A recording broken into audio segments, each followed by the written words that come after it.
Hey everyone, welcome to another video by SingularityComputers. This is an overclocking guide for the X79 platform, specifically for the Asus Rampage 4 Extreme and the Intel Core i7-3930K. I'm going to be doing this overclocking guide on my personal primary system, Singularity Beast 2. But you can apply what you learn from this overclocking guide to any platform, because I'm going to do things a little bit differently. I'm not just going to focus on the specifics and the settings. I'm going to go back and teach you the basics and the principles of overclocking so that you can then apply this knowledge and information to any platform. Now, this is going to be a lot of information, and I know it might bore some of you, but what I'm trying to do here is properly teach you how to overclock, and not just throw you settings that can only be used one time for one platform. It'd be a lot easier for me to just give you settings, but I'm choosing to do things properly and do my absolute best to teach you how to overclock. Okay, before I go any further, I am going to cover settings towards the end of the video, but I do have a lot to talk about before then. So in the meantime, I'm just going to show you some of the systems that I've built over the last few years to give you something to look at. Now, overclocking is becoming easier as time goes on, and this is because the manufacturers are trying to bring it to the mainstream. They're trying to make it accessible to anyone, not just professional overclockers and even people with an electronics degree, because seriously, that's how complicated it has been in the past. Even the recent X58 platform was still far too complex for anyone just to jump in and start overclocking. You really had to do a lot of research and learn about it before you overclocked. Now, it's not like that anymore. Really, anyone can just jump in and change a few settings and you can get some incredible overclocks. But despite this, I still want to go back and give you some background and information surrounding overclocking, because I think it's important that you know this. If anything, it will allow you to push the boundaries even further. Now, first of all, something that you always need to remember when overclocking, and this is something that almost everybody overlooks, is that every chip is different and it's going to require different settings when overclocking. So I'm talking about every CPU, every GPU, even every memory module and motherboard. Even if you put together two systems with exactly the same components, they will potentially require different settings when overclocking. Now, the reason for this is actually, it comes down to physics. Variations in the materials that these components are made out of. Now, at stock settings, these variations have already been taken into consideration. They have already been taken into account by the manufacturers. But when you start pushing the components past their specifications, these variations start to make a difference, okay? And obviously the difference that these variations make is the settings that are required for that particular component when overclocking. So the way you find the right overclocking settings for your system is through stability testing. Stability testing is done within Windows using certain applications. There's a lot to choose from. The one that I use is called Lynx. Now, what this does is simulates 100% load on the components. It puts them under maximum pressure, and when you're stability testing, you're actually trying to get the system to crash, to blue screen and become unstable, because when it does, it shows a problem in the settings, and you need to then continue to change the settings until you find the right settings for the particular overclock that you want. So I'll put a link to Lynx in the video description, and I'm going to show you the process of stability testing shortly, how to use the program. Everyone has their own programs for stability testing and their own ways of doing it. I recommend stability testing for a short time, and that's why I use links, because it's a quick way of finding out if your system is stable. Some people won't believe their system is stable until they've done 48 hours of stability testing, but putting that much time into it is really not necessary, because you can do a quick initial test and then you can just use your system normally, and if it's still unstable, you can then continue to change the settings until it is stable. So normal use can be continued stability testing. Okay, now I'm just going to talk a little bit about CPU architecture and what the settings actually do that you're going to be changing when you're overclocking. I'm going to have to generalize here and base this on current Intel platforms, basically since P67. So you have the base clock, the multiplier, and the CPU clock. Now the CPU clock is the multiplier times the base clock. So the base clock of all the latest Intel platforms is 100 megahertz. If you have a CPU with a clock of 3 gigahertz, then obviously the multiplier is 30. 30 times 100 megahertz is 3 gigahertz.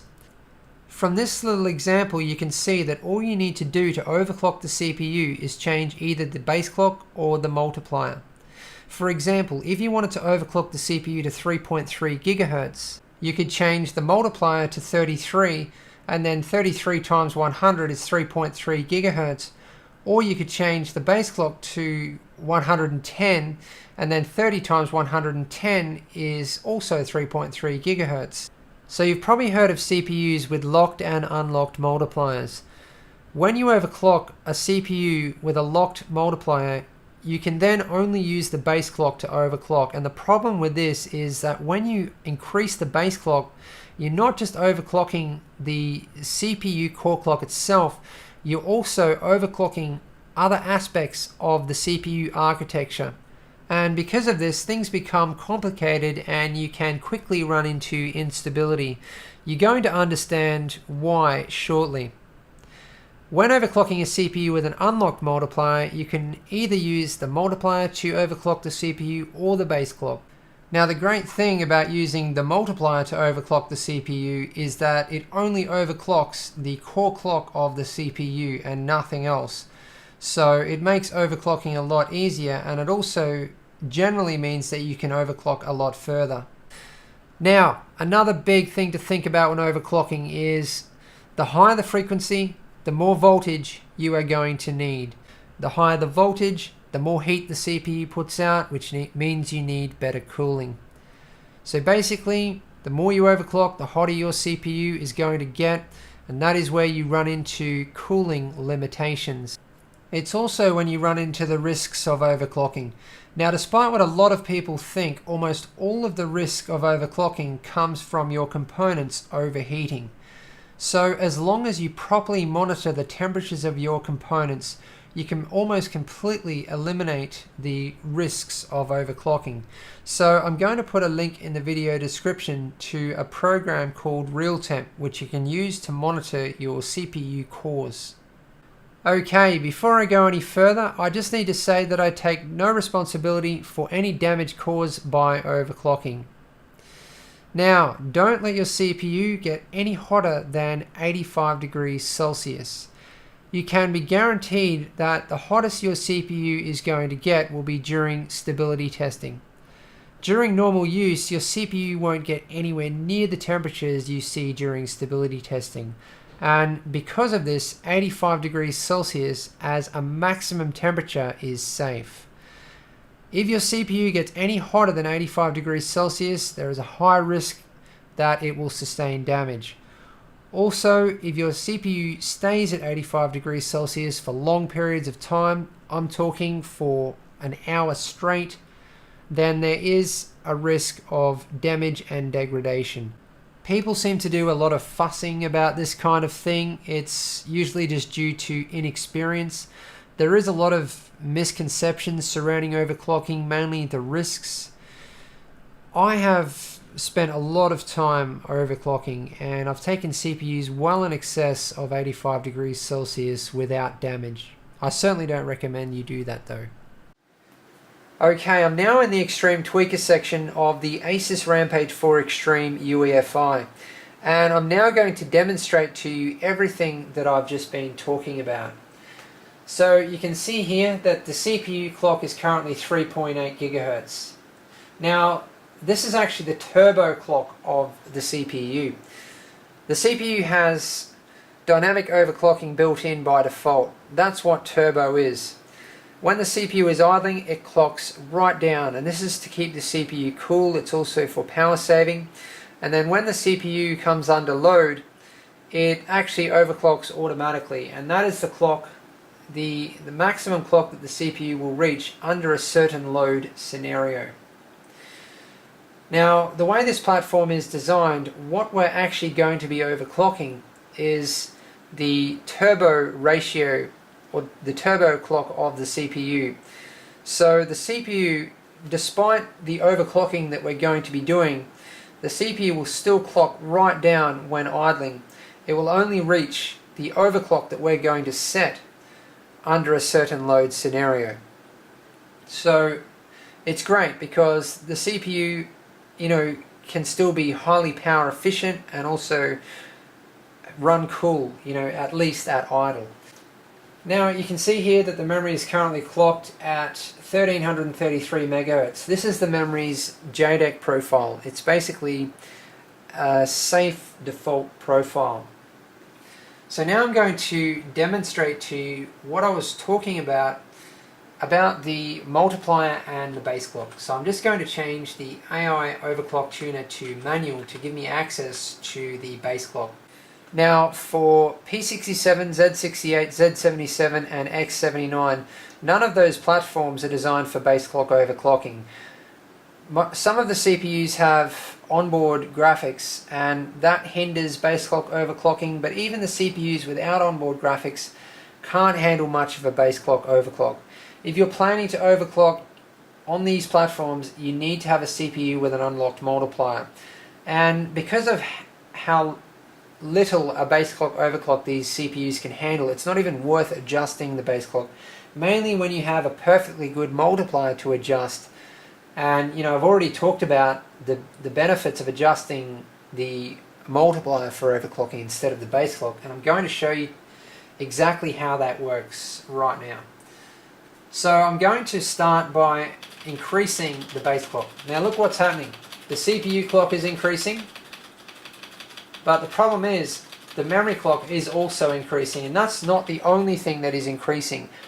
As I said, other aspects of the CPU architecture are also being overclocked.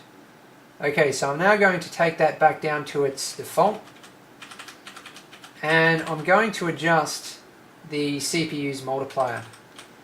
So it's not just called the multiplier here, it's called the turbo ratio, and I'm going to set it.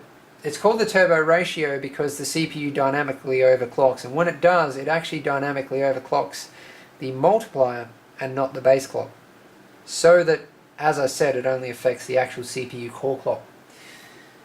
So it's set to auto at the moment by default. I'm going to adjust it to 44. Now take a look. The CPU is at 4.4 gigahertz, which is 44 times the base clock, which is 100. So 44 times 100 is 4.4 gigahertz. And you can see that the memory clock hasn't changed, and neither is anything else. So this is the way we're going to do things. Okay, now I'm actually going to give you some settings. Now these settings are just the starting point. From here you can stability test and continue to change the settings until you find the right settings for your system. Now remember, these settings are specific, so they are specifically for the Asus Rampage 4 Extreme and the Intel Core i7-3930K, although they will also work for the Intel Core i7-3960X. If you just want to take your CPU to 4.4 gigahertz, you don't plan to take it any higher, you only need to change one setting. That is how easy they have actually made overclocking. That's what I've been talking about. The manufacturers have been making it easier and easier. They're bringing it to the mainstream. And you know, we now have the UEFI in which we can use a mouse. The entire interface is easier to navigate, easier to use for beginners, and they've now made it so that you can literally change a single setting to overclock. It's just ridiculous compared to before, where you had to change so many settings. It took so much more skill and knowledge. So there it is, overclocking guide over. If you only plan to go to 4.4 gigahertz, bam, just change that setting to 44 and the motherboard actually does the rest for you. It will change the necessary voltages and anything else. Now if you want to go further, it gets a little bit more complicated. You need to really start changing other settings. You might get away with not changing other settings. Now, it doesn't matter how far you're overclocking. As I said, you need to monitor the temperatures of your components. So I'm just going to quickly show you how to adjust your memory to its XMP profile. First of all, you need to find out what your memory's XMP profile is, and this BIOS actually has facility built in to find out what your XMP profile is. You need to go to, it's under Tool, Asus SPD Information. You can see here the JDEC profile, which it sets to by default, and then the XMP profile. So you need to read off those settings and actually punch them in manually to the BIOS. You can also find out your memory's XMP profile within Windows using applications such as CPU-Z. So I'm now going to go into DRAM timing control, set the XMP timings. Now you can adjust a lot more of the timings, but the first 5 timings are generally what is going to give you the biggest performance boost. It's going to make the biggest difference to the memory's performance. So if you adjust these are the most important ones. Don't worry about the rest unless you really, want to start learning a lot more about your hardware and your BIOS. So it's 9/11, 10, 27, command rate of 2, and I'm also going to adjust obviously the memory frequency. The memory has its own multiplier, so these are actually multiples of the memory's multiplier times the base clock. So I'm going to set that to 2133, and now you can see up here 4.4 gigahertz, 2133 megahertz on the memory. I'm also going to set the memory's voltage, and you can actually set each memory channel with the Rampage 4 Extreme, so I need to set both of those. So now I've maximized the performance of my memory, and I'm now going to do a more advanced overclocking guide. Well, show you some more advanced settings. And as I said, at 4.4 gigahertz, one setting you can just boot and use your system normally. You don't even need to worry about the stability testing that I was talking about. But if you do go further than this, you will probably start running into instability, which means you need to start adjusting other settings, which means you also need to start stability testing to actually test those settings. Now, there is a lot of settings in this BIOS because this motherboard is designed for professional overclocking, serious overclocking, not just taking the CPU to 4.4 gigahertz, but taking it 5 gigahertz, even beyond 6 gigahertz under liquid nitrogen, liquid helium, and that's what a lot of these other settings are for. So I'm going to just take it to 4.6 gigahertz, and because I don't have the greatest CPU, remember I said that every chip is different. At 4.6 gigahertz, my CPU needs 1.4 volts. You actually should start a bit higher than that. Start at 1.45. I know it's a high voltage, but I need to cater for a very wide range of systems here. And because every chip is different, every chip will potentially need different settings. So what you do is you overshoot to start with. You start high, and then you basically back your voltages off as much as you possibly can, and you use stability testing to find out how far you can actually back your voltages off. because as I mentioned, the more voltage, the hotter your CPU is going to get, and you want it to run as cool as possible. So you want to minimize the voltage as much as possible. So through stability testing, you can back the voltages off that I am setting. Okay, one more thing that I'm going to do just down the bottom here is disable both of the spread spectrums for the CPU and also PCIe. Now, something that they've added on these new platforms is a lot of customization for the power delivery. Asus calls it Digi Plus Power Control, and this motherboard has a lot of settings that you can change. I've noticed particularly with Asus motherboards there is a lot of customization that can be done, and it's an important area of the BIOS now. It didn't used to be. There was really, in the past, not much customization of power delivery at all. But now it is an important part of overclocking.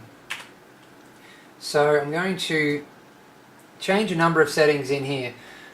Now, I don't have time to tell you what all of these settings are because, this overclocking guide is going to be long enough. But what I'm hoping to achieve with this overclocking guide is give you a starting point, somewhere where you can start learning about overclocking, and you can do research on what these settings are and find out for yourselves. I'm going to change this to medium because that's actually good for most overclocking up to 4.8 gigahertz. I'm going to set the current capability to 180%. That's obviously good for all overclocking because it's the maximum. I'm going to leave temperature protection enabled on the VRMs. You really want to leave all temperature protection enabled if you can. It's very useful for obviously stopping your components from being damaged, but sometimes it can get in the way. During stability testing, if your temps are spiking up to 85 degrees, some temperature protection is actually set around 80 degrees, so you might have to disable it. You don't run into that very often though. I'm going to change VCCSA load line calibration to regular and the current capability to 140%, and I'm going to change VTT switching frequency to 1.3 times just to give cleaner power.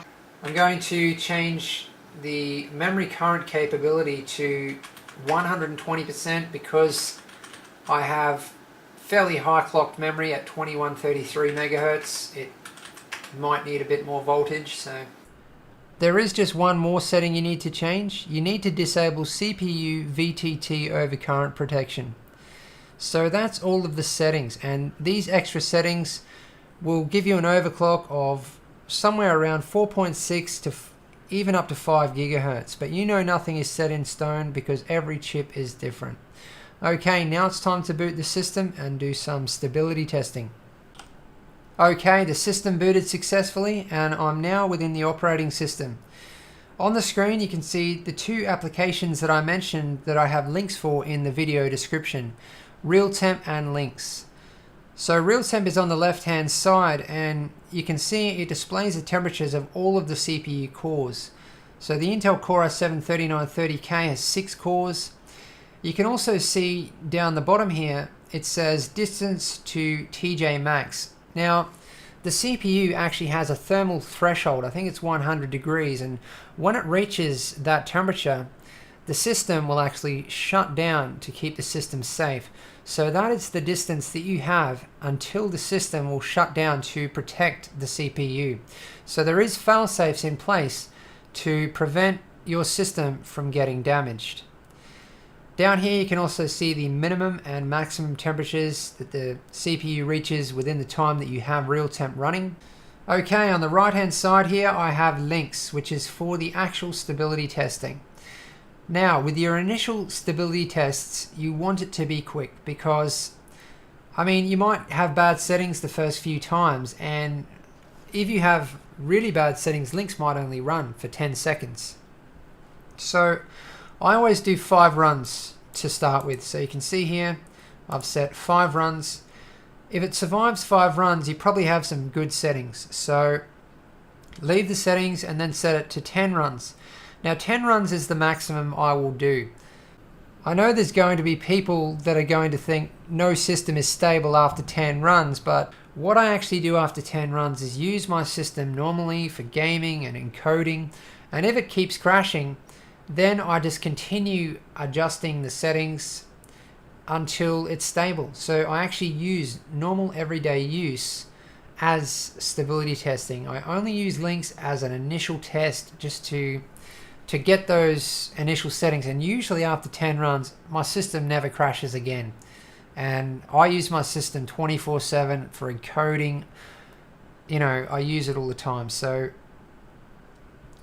okay, 5 runs, and here you can set your memory to all, but I would just set it to not the bottom one but the next one back, because the bottom one is actually setting all of your memory. I would set it for the next one back, then you won't have any problems. It leaves a bit of memory for any other applications that you have running to actually run.